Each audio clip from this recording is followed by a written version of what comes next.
Welcome back to the video series of Chess with the Chess course, and in this session we shall learn the special move castling. So, like in our initial chapter on the origins and history of the game, we had seen that modern game of chess was developed extensively in Europe around 15th century, and their pioneering efforts surpassed everyone in creating a mass appeal. The success of modern chess can be attributed to improvisation over the old rules of ancient Indian Chaturanga. That is, number one, allowing pawns to advance two squares. Number two, giving more powers to queen and bishop. And finally, number three, introduction of special moves in form of castling and en passant pawn capture, which basically speeded up the game. In the ancient Indian Chaturanga, the king did not have the privilege of castling. However, it was permitted once in a game to move like a knight. In modern chess, this king's move of moving like a knight was substituted with privilege of castling. However, it was permitted once in a game to move like a knight. In modern chess, this move of castling, let us understand as to how it is executed. So, first the definition of castling. Once during the course of a game, the king is allowed to make a joint move with one of its rook, during which they pass over each other. In other words, this move involves moving king and rook at the same time and is counted as a single move to be executed as under. The king is transferred from its original square, two squares towards either rook on the same rank. Then the rook concerned is transferred over the king to the square that the king has just crossed. Since both the sides have privilege of castling either on the king's side or on queen's side, let us learn the king's side first. So, I'll be starting with king's side castling for white, and as we had seen as per the rule, the king moves two squares towards rook. So, the starting position as we know for the white king is e1. So, we don't have to count that e1 square. 2 square means starting from f1 and then coming on to g1. So, king will come to g1 and the rook will come to the square which the king has crossed, and in this way this special move is executed. Once again, to recap this move, that it is counted as king's move, wherein you touch the king first and then move it two squares towards the rook, and then you can pick up your rook and with the same hand you can put it on to the square which the king has crossed. So, the square which the king has crossed in this case is f1. So, your king will come to g1 and rook will come to f1. This is how castling is executed.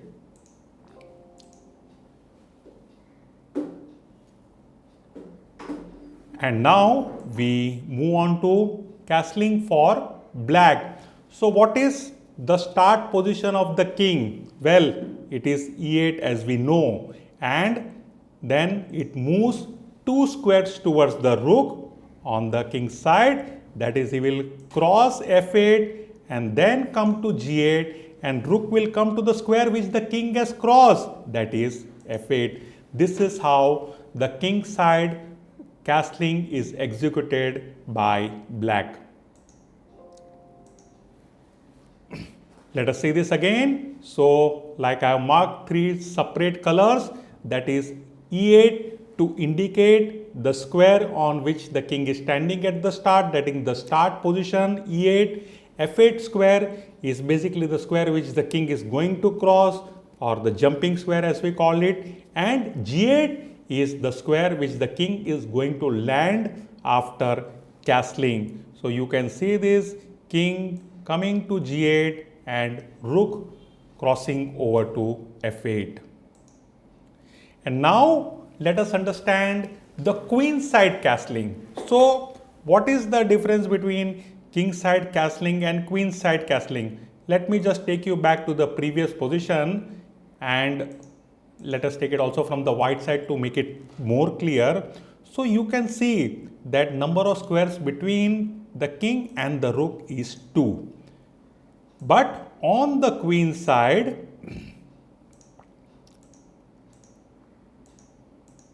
you will find that number of squares between the king and the rook is 3. That means, basically such castling is referred to as long castling, or even you can refer to as queen side castling. So how this queen side castling is executed? Well, the rule remains the same. King, which is standing on e1, the start position, moves 2 squares towards the rook. That means he will cross d1 and come to c1. And rook here will come to the square which king has crossed. Let me put it in red. That means rook will be coming over to d1. So you move the king to c1 and put the rook to d1. This is how the queen side castling is executed by white. Once again, let us see this. So we pick up the king, touch the king first. That is very important. I told you castling is king's this move. So touch the king first, put it on c1 and then bring over the rook to d1. And now queen side castling for black. So again we see that start position for the black king is e8. Then d8 is the square which he will cross, and his landing square would be c8. So black will pick up his king first, move 2 squares towards the rook, that is on the 8th rank, move to c8, release his king onto c8, and then touch the rook, pick it up and bring it over to d8. This is how the queen side castling is executed. Once again to see this. And now let us understand as to when castling can be done and when it is prevented. So I will basically take you through the castling rules. I hope that after going through these positions before you, you are in a position to execute this move easily. However, there are stipulations as to when a player can castle and when he cannot. A player can castle only if the following conditions are satisfied. I have listed a total of 6 in this.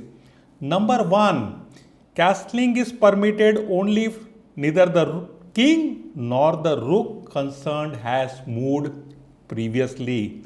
Imagine now that you are playing a game and by any chance before castling, if you have moved your king, then you are not eligible to castle in the game. You lose the privilege altogether.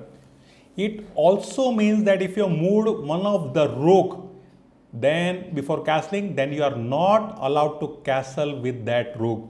Of course, you still retain the right to castle with the other rook if not moved. Second rule, all the squares between the king and rook with which a player desires to castle must be empty.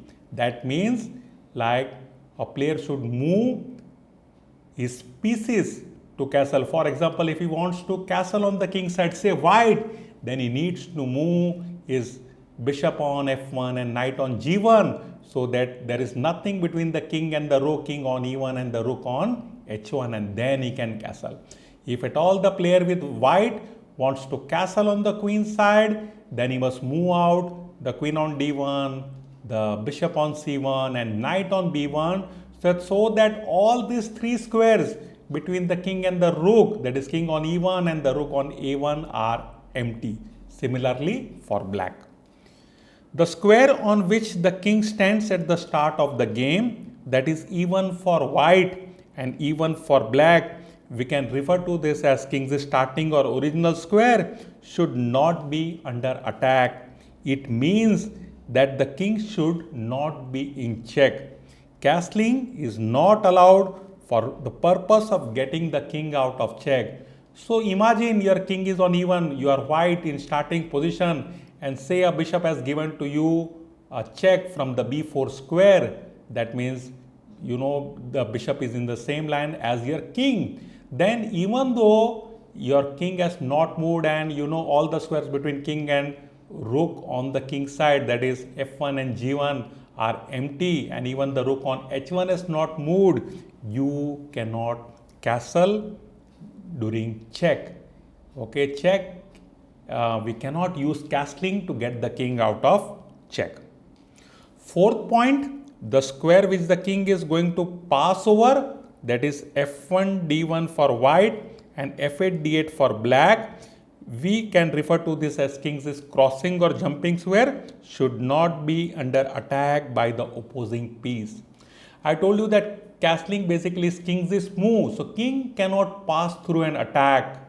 So if any of the square like which the king is going to cross, that is f1 and d1 for white on the king and queen side and f8 and d8 for black, then he cannot castle.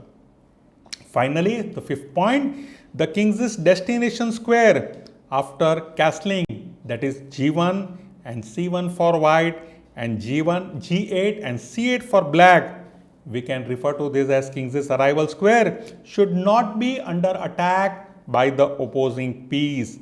It means that we can never come into check. Imagine that if, for example, if black has his queen on b6 and there is nothing in between that square and g1, that is on the diagonal g1 b6, and imagine that white has his king on e1 and rook on h1 and both have not moved, and white wants to castle. He cannot do so unless and until that queen is there on b6, because by castling he would be coming into check on that square.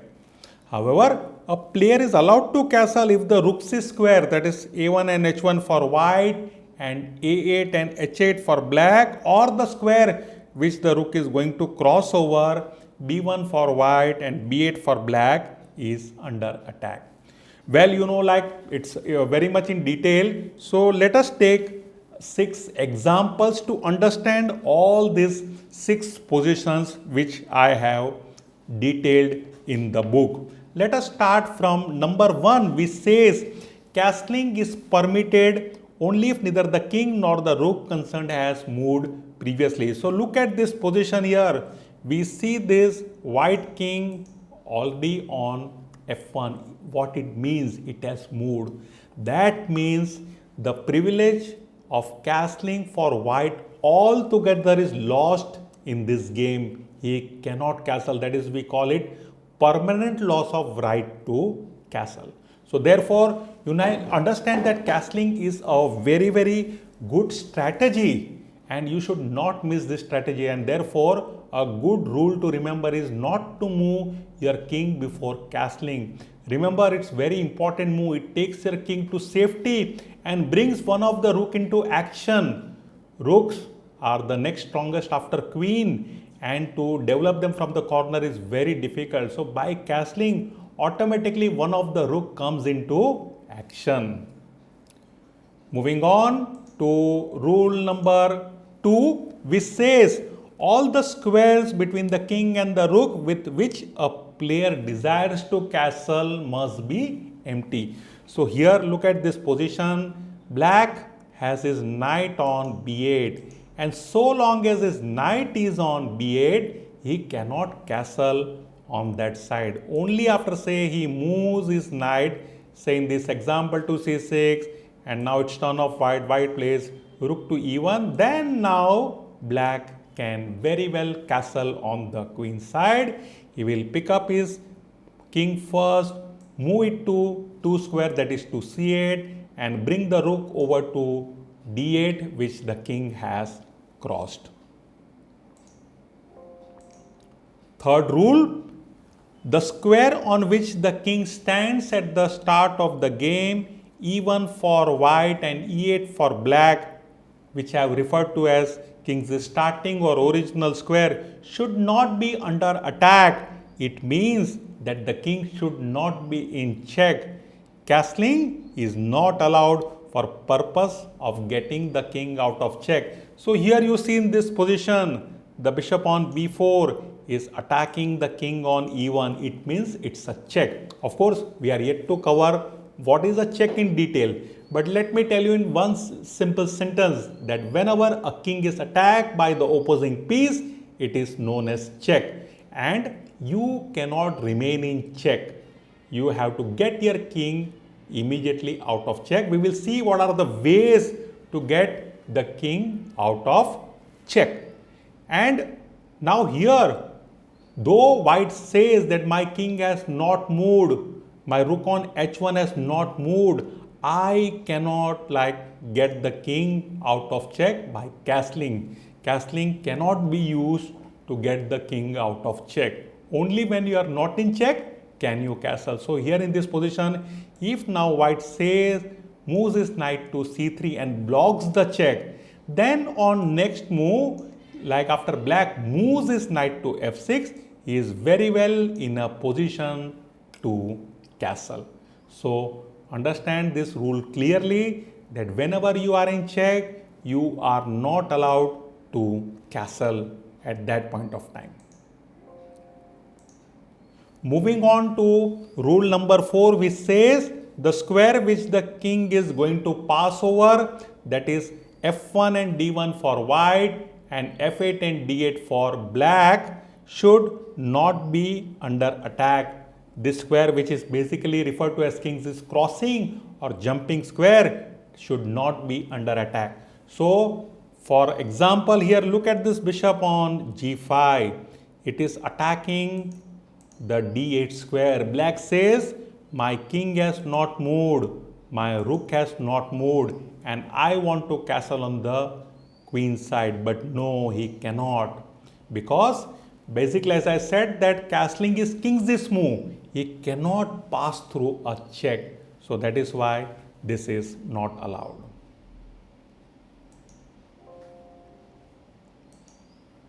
Moving on to rule number 5, the king's destination square after castling, that is g1 and c1 for white and g8 and c8 for black, which we can refer to this as king's arrival square, should not be under attack by the opposing piece.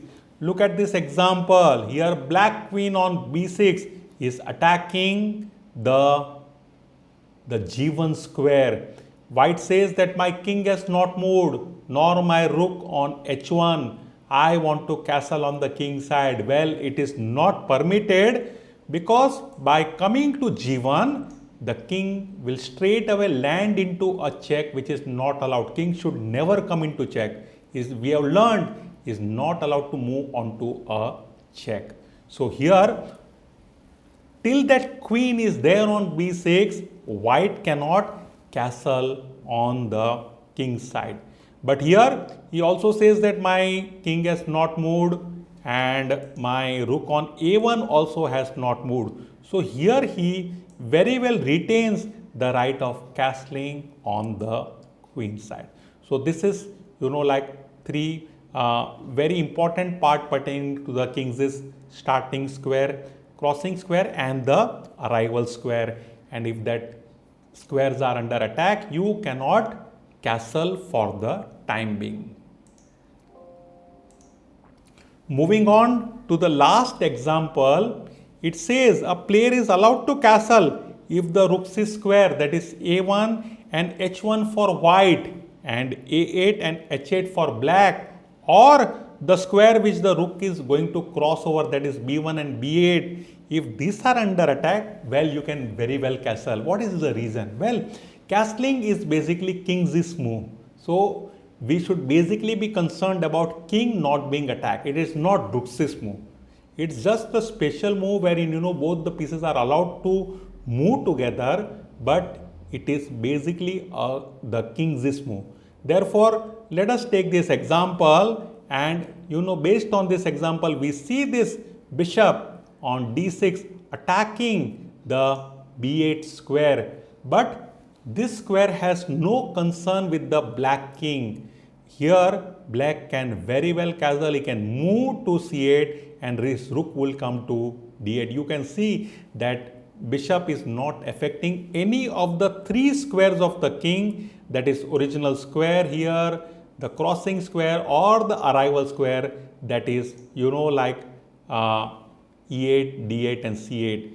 He is only like affecting the b8 square, and which the rook is going to cross over, which of course has no relevance, as we have learned that castling is king's move. But here it is not possible for black to castle on the king's side.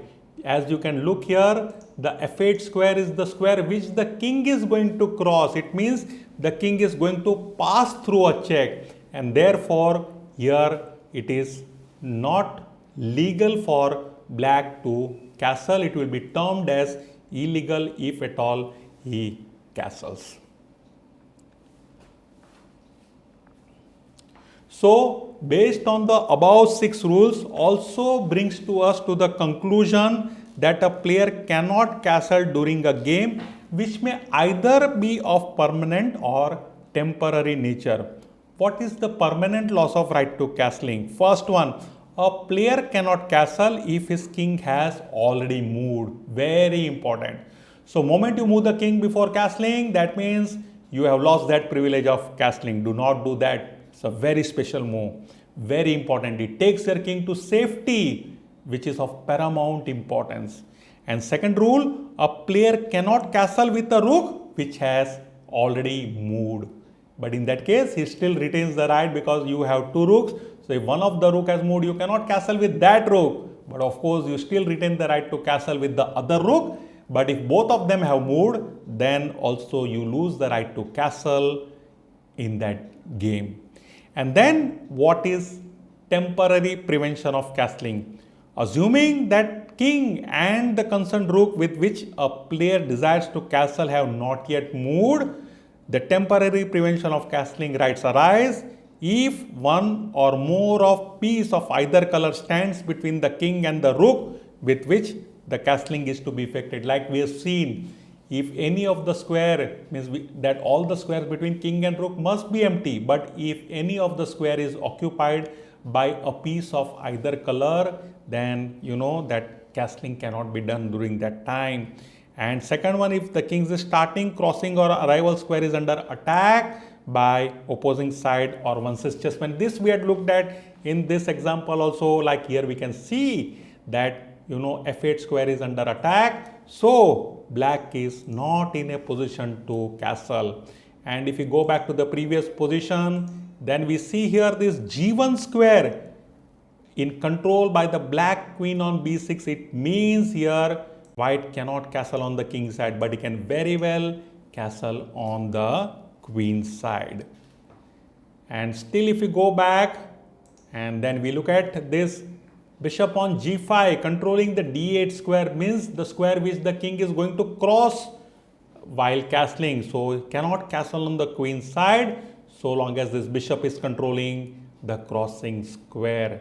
And then we also had a look at when the king is in check, that is original square being attacked. So here we see the bishop on b4 attacking the king on e1, and though like white has not moved his king and nor his rook on h1, castling is not allowed for getting the king out of check.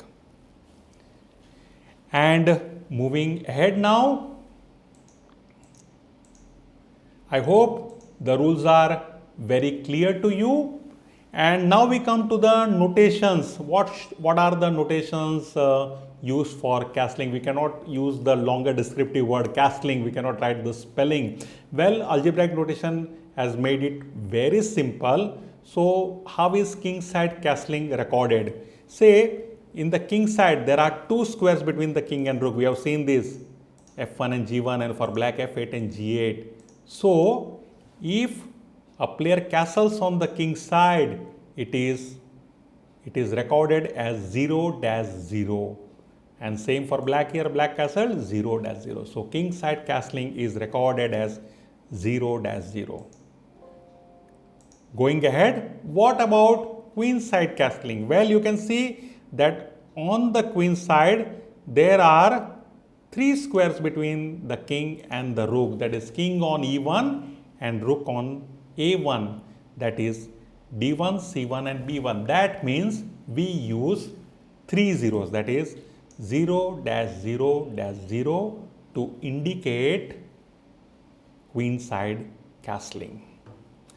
And finally, I come to the importance of castling. So, though castling is not a compulsory move, this strategy is employed by both the sides in majority of games because of the following reason. First one, the safety of king is of paramount importance as the outcome of the game depends on it. Second one, this safety is guaranteed through castling as the king moves away from the central file towards the corner. The pawn barrier in front of the castle king creates a sort of fortress which is difficult to crack as against the king which is stranded in the center and open. Fourth one, that is the final importance. In the starting positions, the rooks are stationed in the corner and hence are most difficult piece to develop. Castling ensures that the rook which is castled with is automatically brought in a good active position.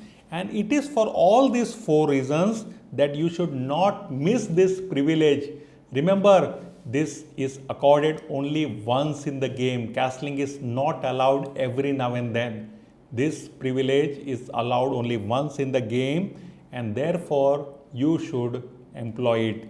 And like I had told you that how we had learned means the importance of castling. I quoted you of a story which I had read of the Soviet training method, the Russian training method, and like the coach had taken his students to the tournament. The game was about to start at 10 a.m. in the morning, and he gave his final prep talk and said to the students that once your game starts, I will be moving out for a cup of tea away from the tournament hall, and I would be back in approximately 10 minutes, and by that time when I come back, all of you must have castled. This is how he stressed the importance of this move, and this privilege is employed in majority of the game. As you can see, I have just quoted one example of a game which was played at the World Championship of 2013 at Chennai between Magnus Carlsen and our hero Vishwanathan Anand, who was also the defending champion at that time. So Carlsen was wide and he had started the game, knight f3, d5, Anand had replied, then we had seen g3, g6, c4, d capture c4, queen to a4 check, knight to c6, bishop to g2, bishop to g7, knight to c3, e5, queen captures c4, knight g2 e7, and now we see both players castling quickly. That is, on the 8th move we see white castling, Carlsen castling, and Anand following suit with castling. So this is how it ensures this safety of the king, and that is the advice why that while playing a game of chess, do not miss this privilege. It will ensure safety of your king, and then you can look forward to attack your opponent. If your own king is in danger, then you will have to do all the defending job and you won't get a chance to attack your opponent's king. So with this, I conclude this chapter, and as for the solving part, I suggest that you go to book 1, level 1 book, the workbook of our chess course, and we have 16 positions on castling which you can solve, and this will help you to understand the rules perfectly. Remember, it's a special move and has all these rules to be understood, and only then you can understand as to how this move can be done. With this, I take your leave for now. Bye.